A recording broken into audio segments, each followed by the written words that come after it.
Doctor Meenal and you are watching Meenal का चैनल। तो स्वागत है आपका मेरे इस चैनल पर। हम यहाँ करते हैं इकोनॉमिक्स। तो अगर आप भी इकोनॉमिक्स के स्टूडेंट हैं या कोई भी कॉम्पिटिटिव एग्जाम दे रहे हैं तो मेरे इस चैनल को सब्सक्राइब करना बिल्कुल भी ना भूलें। तो हमारे आज का जो वीडियो है उसका टॉपिक रहेगा ग्रोथ एंड डेवलपमेंट। इकोनॉमिक्स से हम पढ़ेंगे development theory by David Ricardo. David Ricardo की बुक बहुत famous, the principle of political economy and taxation, जो कि आई थी 1917 में। ऑथर और उनकी जो बुक्स हैं उसका जो ईयर है ये बहुत ही इंपॉर्टेंट होता है एग्जाम पॉइंट ऑफ व्यू से, तो आपको ज़रूर ध्यान में रखना है। सबसे पहले तो इम्पॉर्टेंट बात ये है कि डेविड रिकार्डो जो है उन्होंने डेवलपमेंट के बारे में अलग से कोई थ्योरी नहीं दी थी। उन्होंने सिंपली जो थ्योरी दी थी वो डिस्ट्रीब्यूशन के बारे में थी।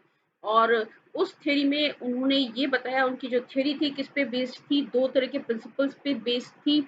एक तो मार्जिनल प्रिंसिपल और दूसरा है सरप्लस प्रिंसिपल। तो मार्जिनल प्रिंसिपल जो है वो क्या डिसाइड करता था, वो था रेंट डिसाइड करता था। और ये जो सरप्लस प्रिंसिपल है उससे दो चीजें डिसाइड होती थी, प्रॉफिट एंड वेजेस। ठीक है, अगर जिसने भी रिकार्डो की रेंट की थ्योरी पढ़ी है, अगर आपको याद हो तो सबसे पहले सबसे अच्छी सबसे प्रोडक्टिव लैंड पे जो है एग्रीकल्चर होता है, फिर उससे कम प्रोडक्टिव लैंड पे उससे कम प्रोडक्टिव, और लास्ट में जो लैंड पे हमारा एग्रीकल्चर होता है उस पर हमें कोई रेंट नहीं मिलता है, उसको हम कहते हैं मार्जिनल लैंड। ठीक है, तो इस मार्जिनल कॉन्सेप्ट पे बेस्ड थी उसकी ये रेंट की थ्योरी। और ये जो सारा पार्ट है ये होता था हमारा रेंट, और ये मार्जिनल लैंड पे हमें कोई रेंट नहीं मिलता था। ठीक है, सबसे पहले अब जो डेवलपमेंट थ्योरी की अगर मैं बात करूं, हम एजम्पशंस देखेंगे डेविड रिकार्डो की थ्योरी की। पहली एजम्पशन, सिर्फ एक ही गुड है मार्केट में, एक ही गुड का प्रोडक्शन हो रहा है। So all land is use for production of corn, सिर्फ जो है कॉर्न का प्रोडक्शन हो रहा है। And the workforce in agriculture help in determining the distribution in industry.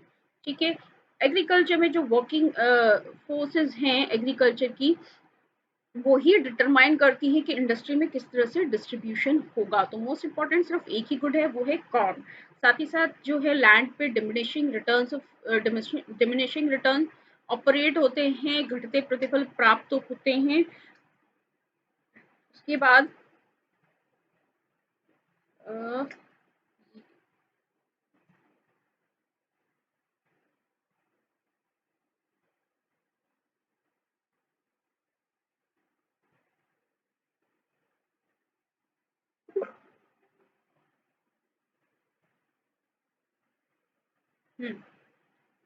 Next supply of land is fixed. Land की जो सप्लाई है वो फिक्स्ड होती है। Demand for corn is perfectly in elastic, किसी भी कारण से जो डिमांड है कॉर्न की उसमें कोई चेंज नहीं होगा। Labour and capital R variable inputs. Labour जो है उसको भी हम बढ़ा घटा सकते हैं, कैपिटल को भी बढ़ा घटा सकते हैं।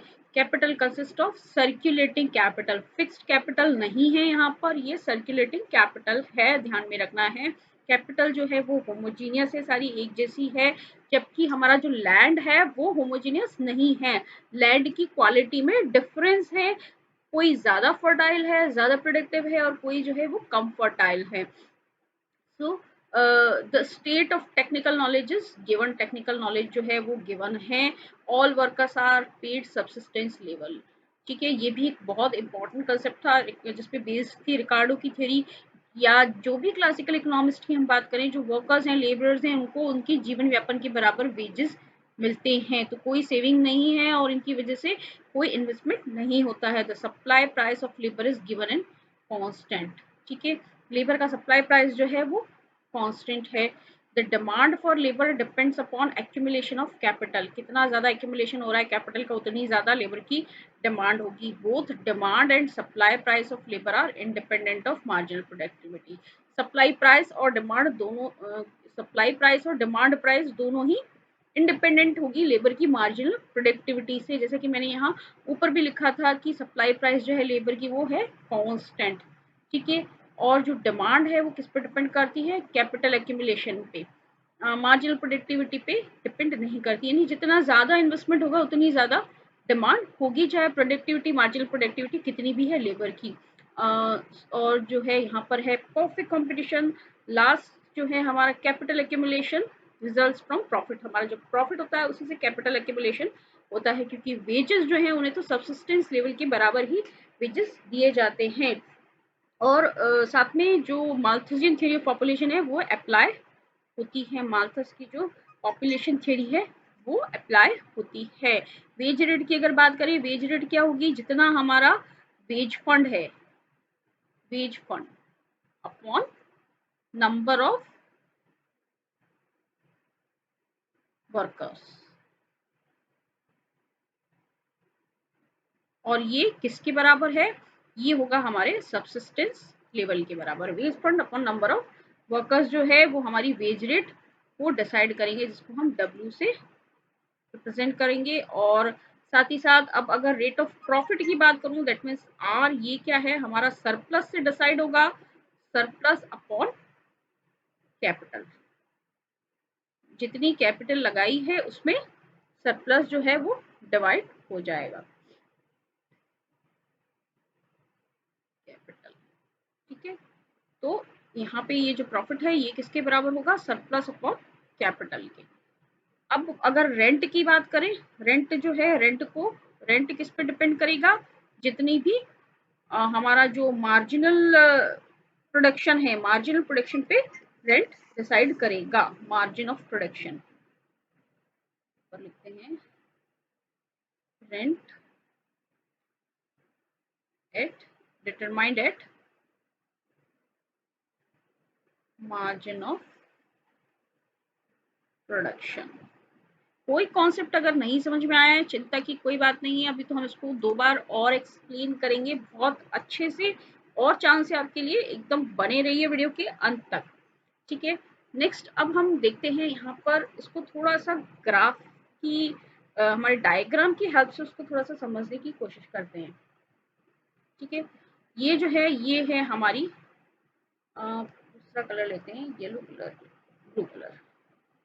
ठीक है, ब्लू कलर से जो मैं दिखा रही हूँ ये है हमारी सबसिस्टेंस लाइन। ठीक है, ये जो है ये है हमारी सबसिस्टेंस लाइन, जीवन व्यापन रेखा, या फिर जिसको कि हम वेज लाइन भी कह सकते हैं। ठीक है, यहाँ पर सबसिस्टेंस के बराबर वेजेस दिए जाते हैं तो वेज लाइन भी कह सकते हैं। ये वाली जो है हमारी, मैं आपको बताऊं, रेड कलर से जो मैं बना रही हूँ, ये है हमारा नेट प्रोडक्ट कर्व। ठीक है, ये हमारा नेट प्रोडक्ट कर्व है। तो प्रोडक्ट, नेट प्रोडक्ट ऐसे पहले ऊपर चढ़ेगा और फिर आगे एक स्टेज पे जाके फिर वापस ये कांस्टेंट होके नीचे जाने लगेगा, नेट प्रोडक्ट कर्व है। और उसके ऊपर का ये जो पार्ट है, मार्जिन, मार्जिन की प्रिंसिपल के हिसाब से डिसाइड होता है, दिस इज रेंट। ये ऊपर का जो पार्ट है दिस इज रेंट। ठीक है, तो यानी कि ये तो रेंट है। अब नेट रेंट को निकालने के बाद जितना हमने वेजेस दिए उसके बाद पीछे का जो ये पार्ट बचा हमारा, पर्पल कलर वाला ये जो पार्ट बचा, दैट इज प्रॉफिट। ठीक है, दिस इज प्रॉफिट। रेड वाला जो है रेंट है, पर्पल वाला जो है वो प्रॉफिट है। और इसके नीचे जो लाइन है, स्ट्रेट लाइन, ये सबसिस्टेंस लेवल के बराबर वेजेस दिए जा रहे हैं। ठीक है, तो वेज एक वेज फंड होता है, जैसे जैसे लेबर बढ़ाते जाएंगे ज्यादा ये ऊपर चढ़ता जाएगा। ठीक है, और वेज फंड से सबसिस्टेंस लेवल के बराबर वेजेस दिए जाएंगे। तो ये तो है हमारे जो डेविड रिकार्डो का थ्योरी थी उसका ये डायग्राम है। यहाँ पे जो है ये रेंट मिल रहे हैं, ये प्रॉफिट मिल रहा है, और ये जो है वेजेस है, इसको हम कहते हैं सबसिस्टेंस लाइन। ठीक है, थोड़ा और डिटेल में भी इसको देखेंगे। सबसे पहले इसने क्या किया, डेविड रिकार्डो ने, डेविड रिकार्डो ने ये, दिस इज रिकार्डो, इसमें लिखा है, डेविड रिकार्डो ने क्या किया, स्मिथ की जो थ्योरी थी उसमें बस थोड़ी सी ही चीजों में फेरबदल किया। ठीक है, उसमें क्या चीज उसने इंक्लूड की कि जो लैंड है उसे डिमिनिशिंग रिटर्न्स मिलते हैं, लैंड को डिमिनिशिंग रिटर्न्स मिलते हैं। स्मिथ की तरह डेविड रिकार्डो ने क्या कहा, 3 फैक्टर्स ऑफ प्रोडक्शन हैं, लैंडलॉर्ड्स हैं, कैपिटलिस्ट हैं और लेबरर्स हैं। ठीक है, तीनों को क्या दिया जाता है, लैंडलॉर्ड को हम देते हैं रेंट, कैपिटलिस्ट को हम देते हैं प्रॉफिट और लेबरर्स को हम देते हैं wages.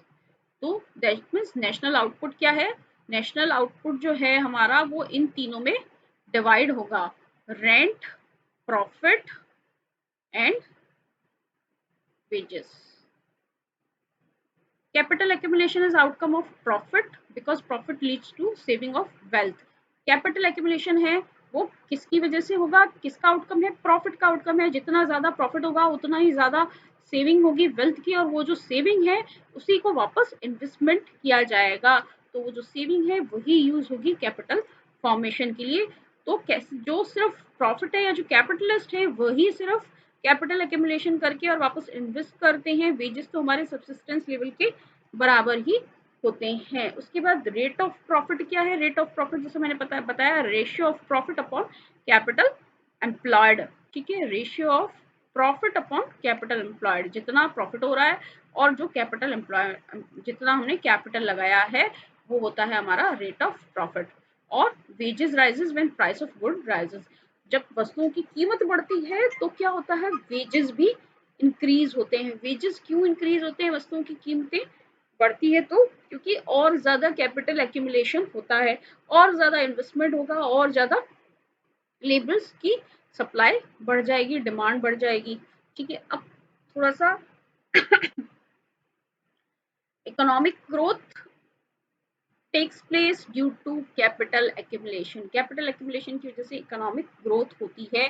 Capital accumulation is by capitalist. Capital accumulation कौन करता है, कैपिटलिस्ट करता है थ्रू इन्वेस्टमेंट। ठीक है, और इन्वेस्टमेंट कहाँ से आता है, इन्वेस्टमेंट प्रॉफिट से आता है। तो जिनको भी मेरी पिछली बातें नहीं समझ में आई उनको एक और मैं हम एक बार और इसको रिवाइज कर रहे हैं। ठीक है, एज ग्रोथ टेक प्लेस, जैसे ग्रोथ बढ़ती है demand for food increases, growth बढ़ेगी, लोगों के पास में ज्यादा पैसा आएगा, ज्यादा लोग काम कर रहे हैं तो फूड की जो डिमांड है वो इंक्रीज होगी and intensive and extensive margin of land increases. Food की डिमांड अगर इंक्रीज हो रही है तो क्या होगा, जो दूसरे मार्जिनल लैंड्स होते हैं उस पर भी खेती शुरू हो जाएगी।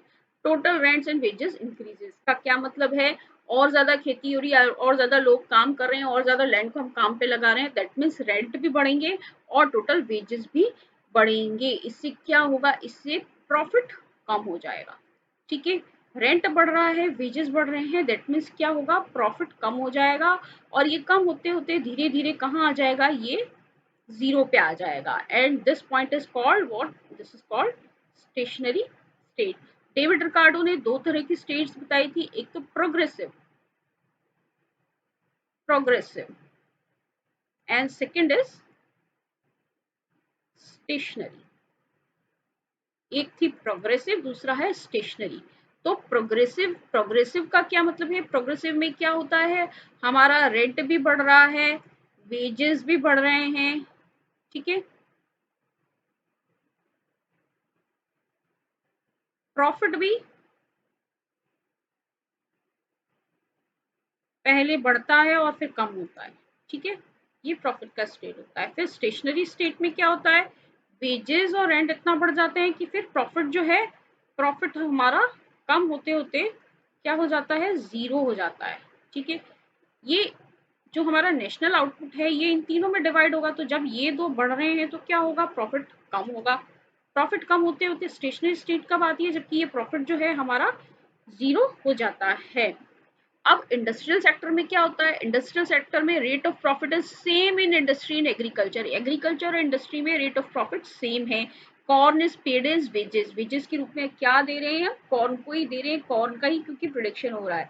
With growth labour input increases, जैसे जैसे ग्रोथ होगी लेबर इनपुट इंक्रीज होगा, क्योंकि ग्रोथ होगी दैट मीन्स क्या है, कैपिटल एक्यूमुलेशन बढ़ेगा, इन्वेस्टमेंट बढ़ेगा, और ज्यादा प्रोडक्शन के लिए और ज्यादा लेबर चाहिएगा, तो लेबर इनपुट इंक्रीजेस, तो दैट मीन्स टोटल वेज जो है वो इंक्रीज होंगे। ठीक है, टोटल वेज इंक्रीज होने का मतलब ये नहीं है कि एक आदमी को और ज्यादा पैसे मिलने लगे, वो तो एक छोटा सा मैं एग्जांपल लूँ, सब्सिस्टेंस लेवल के बराबर अगर 5 रुपीज मिल रहे हैं एक को, तो पहले अगर 10 लेबर ही काम कर रहे थे, आप 15 लेबर काम करने लगे, तो टोटल जो वेज फंड है, टोटल जो वेजेस के लिए हम दे रहे हैं वो तो इंक्रीज हो जाएगा। अब वेजेस इंक्रीज हो रहे हैं, प्रॉफिट रेंट इंक्रीज हो रहा है, दैट मीन्स क्या है, प्रॉफिट कम हो जाएगा। प्रॉफिट कम होने का क्या मतलब है, इन्वेस्टमेंट कम होगा and also rate of capital accumulation भी कम होता जाएगा। अब देखिए यहाँ पर ये जो पहला वाला डायग्राम है ये तो मैंने आपको अभी एक्सप्लेन कर दिया था, ये वाला डायग्राम तो। अब देखिए यहाँ पे क्या है, जैसे इनिशियली ON1 है हमारे, जो है लेबर हमने ON1 लगाया है, एक्स एक्सिस पे हम लेबर को मेजर कर रहे हैं, लेबर।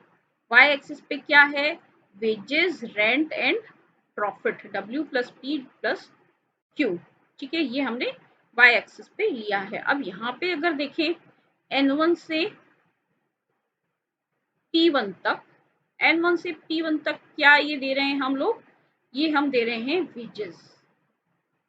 फिर P1 से R1 तक ये क्या है, ये है प्रॉफिट प्लस रेंट।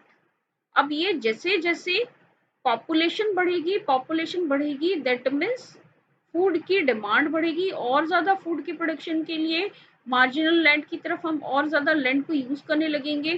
क्या होगा, वेजेस बढ़ जाएंगे, लैंड को यूज करेंगे तो एक तरफ तो रेंट बढ़ेगा, सॉरी क्या होगा, उससे वेजेस बढ़ने लग जाएंगे। अगला जो मार्जिनल लैंड होगा वहां पर रेंट पहले वाले से कम होगा, जैसे कि मैंने ये डायग्राम में मैं आपको बार बार बता रही हूँ। ये अगला वाला जो रेंट है, अगला वाला जो है उस पे रेंट कम होगा। तो वेजेस जो है, वेजेस तो हमारे इंक्रीज हो रहे हैं, लेकिन क्या हो रहा है, प्रॉफिट प्लस रेंट जो है वो डिक्रीज हो रहा है। फिर आगे अगर हम पॉइंट जाएं N3 पे, ठीक है, N3 से अगर हम यहाँ पर इस पॉइंट पे जाएं तो यहाँ पर क्या है, इस स्टेज पे आके जो है हमारा प्रॉफिट जो है वो प्रॉफिट इक्वल्स टू 0 हो गया है, और ये जितना भी था, जितना भी नेशनल आउटपुट था वो सब वेजेस पे करने में कंज्यूम हो गया है, वेज पे करने में कंज्यूम हो गया है, हमारा जो प्रॉफिट है वो 0 हो गया है। तो दैट मीन्स ये जो है ये तो है हमारी प्रोग्रेसिव स्टेट, और ये जो आ गई है ये है हमारी स्टेशनरी स्टेट, जहाँ की प्रॉफिट हमारा 0 है। स्टेशनरी स्टेट में क्या होगा, देखिए एक बार अच्छे से डिटेल में। सबसे पहले कैपिटल एक्यूमुलेशन हो रहा है, उससे क्या होगा, इन्वेस्टमेंट होगा और आउटपुट इंक्रीज होगा। आउटपुट इंक्रीज होने का क्या मतलब है, और ज्यादा लेबर एम्प्लॉय किया जाएगा, इससे क्या होगा, टोटल वेज पेड इंक्रीजेस, जितना भी और ज्यादा कुल मिलाकर कितना वेजेस पे कर रहे हैं वो भी इंक्रीज होगा। ऑब्वियसली पॉपुलेशन, अब ज्यादा वेजेस मिल रहे हैं तो पॉपुलेशन इंक्रीज होगी, क्योंकि हमने एजम्पशन में देखा माल्थुसियन थ्योरी पॉपुलेशन अप्लाई हो रही है। फिर जैसे ही पॉपुलेशन इंक्रीज हो गई, कॉर्न के लिए डिमांड और इंक्रीज होगी, इसका क्या मतलब होगा कि और इंफीरियर लैंड पे खेती की जाएगी। इससे क्या होगा, इंटेंसिव मार्जिन इंटेंसिव मार्जिन मिलेंगे। फिर इससे रेंट इंक्रीज होगा एज मार्जिन एक्सपेंस, जैसे मार्जिन एक्सपैंड होंगे तो रेंट इंक्रीज होगा, रेंट इंक्रीज हो गया, वेजेस इंक्रीज हो गए, क्या होगा, इसका मतलब प्रॉफिट जो है प्रॉफिट कम होने लगेंगे, इससे इन्वेस्टमेंट कम हो जाएगा, ग्रोथ रेट कम हो जाएगी, और इससे हम कहाँ पहुंच जाएंगे, हम पहुंच जाएंगे स्टेशनरी स्टेट पे।